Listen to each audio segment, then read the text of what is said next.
உனக்கு என்ன, நீ குளிச்சுட்டு அப்படியே வந்துருவ, ட்ரெஸ் போட்டுப்பேன். என்ன ஒரு ஸ்டீரியோடைப். இங்க பாரு எவ்வளவு பிம்பிள் எல்லாம் இருக்கு, இதெல்லாம் கவர் பண்ணணும், மேக்கப் போடணும், லிப்ஸ்டிக் வைக்கணுங்க பாரு. நான் தொடங்க பிரேக்கப் சரியாகும். நான் அரோராட்ட சொல்லிட்டேன், ட்ரெஸ் நான் வச்சுட்டு நான் போவேன். நான் ட்ரெஸ் எடுத்து வைக்க போறேன். நான் தான் போறேன். துஷார் உன்னை தூக்கி டப்பாக்குள்ள போட்டுருவேன் சொல்லிட்டான். பாத்துக்கோ வா.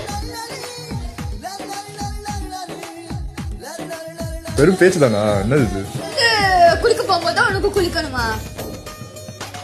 அது கோயின்சிடன்ஸ். சிரிப்பா வருது நல்லால. அப்படியே நான் நின்னுட்டு இருக்கு, நீ மாட்டி வந்து மூச்சு கொள்ளுவ மவனே. துஷாரே இவனோட ஓட்டுறது வந்து சந்தோஷம் சரி ஓகே, நீ இப்படி கூட்டுறதுக்கு குளிக்கணுமா? ஆமா பரவாயில்ல போ. என் தங்கச்சி இரிட்டேட்டடா கியூட்டா இருப்பா, அதான் நான் அவளை இரிட்டேட் பண்ணி ரசிப்பேன். பதி இழக்கப்பட்ட பரவாயில்ல. அடுத்த பிரச்சனைக்கு போகலாம்.